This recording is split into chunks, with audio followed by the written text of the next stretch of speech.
Brought to you bye रजनीगंधा। यूं ही नहीं ताज ताज बन जाता है, शिल्पकारों का हुनर और चुनिंदा संगमरमर ताज को नायाब बनाते हैं। मधुबनी जिले की बेनीपट्टी विधानसभा सीट पर जनसुराज पार्टी के उम्मीदवार का ऐलान हो चुका है। परवेज आलम यहाँ जनसुराज के उम्मीदवार हैं। अभी हम यहाँ जो परवेज आलम जो उम्मीदवार हैं यहाँ उनके पास उनके क्षेत्र में हैं। हमारे साथ यहाँ परवेज आलम हैं। परवेज जी, बहुत बहुत बधाई और शुभकामनाएं आपको। यहाँ जनसुराज की ओर से आपको उम्मीदवार बनाया गया है। बिहार तक के न्यूज़ को सबसे पहले धन्यवाद, जो आप इतनी दूर से चल के हमारे घर तक आए, इसके लिए आपका धन्यवाद। परवेज जी, ये जनसुराज का जो भी जो कैंडिडेट का जो लिस्ट जारी हुआ है, अभी अपने ज़िले में जो 10 विधानसभा सीट है उसमें बस अभी बेनीपट्टी के ही उम्मीदवार का भी नाम आया है। और यहाँ जो आपके इलाके में यहाँ जो बेनीपट्टी का मेघवन पंचायत है, इस इलाके में काफ़ी लोगों में खुशी है। और बताया जा रहा है कि आप लंबे समय से लगभग 7 दशक से सामाजिक कार्यों से जुड़े रहे हैं, आपका परिवार जुड़ा रहा है और आप भी पिछले 25 साल से इस पंचायत में मुखिया रहे हैं। अभी फिलहाल अभी यहाँ पैक्स अध्यक्ष हैं। तो क्या लग रहा है जो आगामी विधानसभा चुनाव है उसमें अभी ये पार्टी के द्वारा आप पर भरोसा जताया गया है, क्या लग रहा है, क्या कुछ यहाँ बेनीपट्टी के लिए क्या प्लान है आपका? देखिए, जिस तरीके से प्रशांत किशोर जी ने जनसुराज ने हम पे भरोसा जताया है और आज तक बेनीपट्टी विधानसभा में जितने भी प्रत्याशी आए, जो भी विधायक बने, वो तकरीबन बाहरी लोग आए और जीतने के बाद बेनीपट्टी के दुख दर्द को नहीं समझा। बेनीपट्टी का बेटा इस बार बेनीपट्टी में प्रत्याशी बन करके आया है, प्रशांत किशोर जी ने भेजा है। हम उनके विजन को लेकर के अपने बेनीपट्टी के मतदाता मालिकों के बीच जाएंगे और निश्चित तौर पे बेनीपट्टी का जो दुख दर्द है, जो पब्लिक के साथ हमने भी झेला है, बेनीपट्टी के लोगों के लिए बेनीपट्टी में कोई रोजगार का साधन नहीं है, कोई अच्छा इलाज का साधन नहीं है, अच्छे स्कूल और कॉलेज का साधन नहीं है। हम उम्मीद करते हैं कि अगर हमको पब्लिक ने सपोर्ट किया, अपना आशीर्वाद रूपी वोट दिया, हम कामयाब हुए, तो निश्चित तौर पे सबसे पहले इन चीज़ों पे जो जनसुराज का जो 7 विज़न है उस पे फोकस करेंगे। और जहाँ तक बेनीपट्टी की बात है तो पंचायत में हमारा जो अब तक का कार्य क्षेत्र रहा है, जिस तरीके से हमारे पंचायत के सभी जाति और धर्म के लोगों ने हमारा सपोर्ट किया है बिना किसी भेदभाव के, हम उम्मीद करते हैं कि बेनीपट्टी की जनता जो महान जनता है वो भी उसी तरीके का आशीर्वाद हमारे ऊपर बनाए रखेगा। तो ये बेनीपट्टी विधानसभा क्षेत्र जो है ये ब्राह्मण बहुल क्षेत्र है और यहाँ जो पिछला चुनाव रहा है जो पहले का, उसमें ये देखा गया है कि यहाँ जो एमएलए रहे हैं, जो यहाँ से उम्मीदवार जो जीते हैं, उसमें बहुत बड़ा फैक्टर रहा है कि ये माना जाता है कि यहाँ ब्राह्मण बहुल सीट है। इस बार पहली बार यहाँ जैसे जनसुराज पहली बार चुनाव मैदान में है और पार्टी के द्वारा आप पर भरोसा जताया गया है। ऐसे पार्टी में कुछ टिकट का ऐलान होने के बाद कुछ विवाद भी देखा जा रहा है, क्या लग रहा है चुनाव आते तक कैसा रहेगा ये? वो तो थोड़ी नाराज़गी है, लेकिन वो समय आने पे वो सारी नाराज़गी हम लोग ख़त्म कर लेंगे मिल बैठ करके। और जहाँ तक किसी एक जाति के बाहुलता की बात है तो हम समझते हैं कि यहाँ बेनीपट्टी की जितनी जनता है हमारे लिए सभी प्रिय हैं और हम सभी के लिए प्रिय हैं।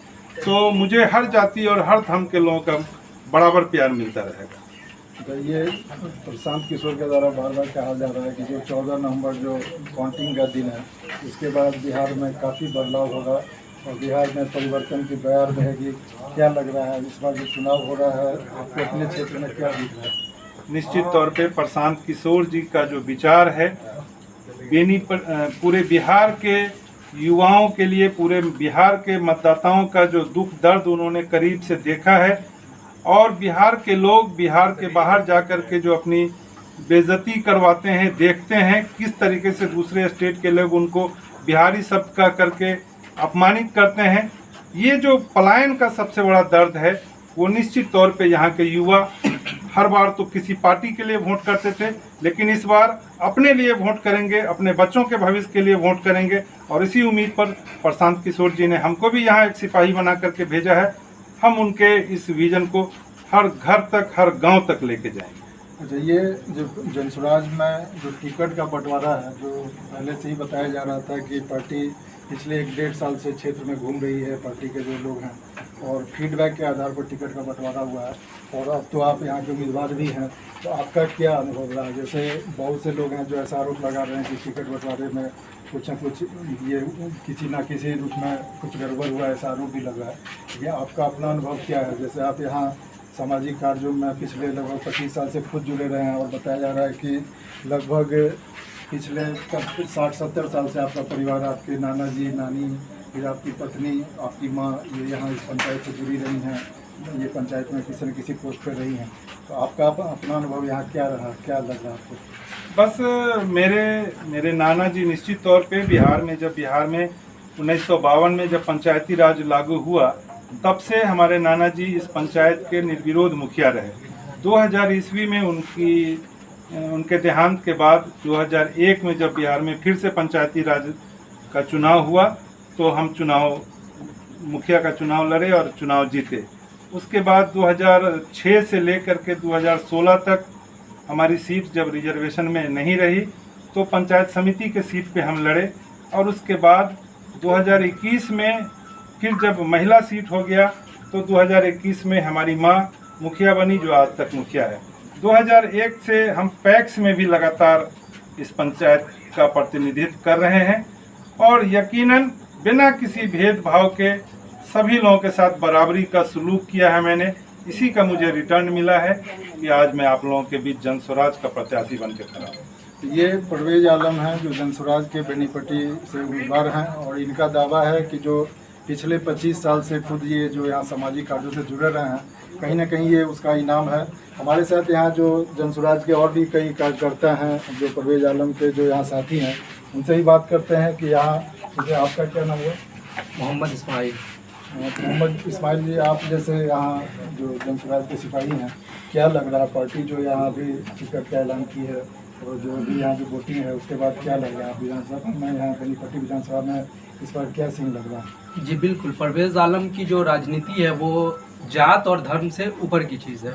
इन्होंने पंचायत, अभी ये माँ इनकी मुखिया है, तो इन्होंने जो पंचायत में डेवलपमेंट का काम किया है, उसी की वजह से, और पहले से भी ये राजनीति में है काफ़ी दिनों से, जैसा कि आपने बताया 60-70 सालों से, उससे पहले नाना जी थे। तो इनकी राजनीति जाति धर्म से ऊपर की है, इस वजह से सारे लोगों को भी उम्मीद है इनसे, और ये करेंगे भी। पंचायत लेवल पर तो कर ही रहे हैं, और अब विधानसभा लेवल पर काम करेंगे। आपका क्या नाम हुआ? सबा असगर। अच्छा जी, क्या लग रहा है? परवेज जी यहाँ से उम्मीदवार बने हैं, क्या लग रहा है?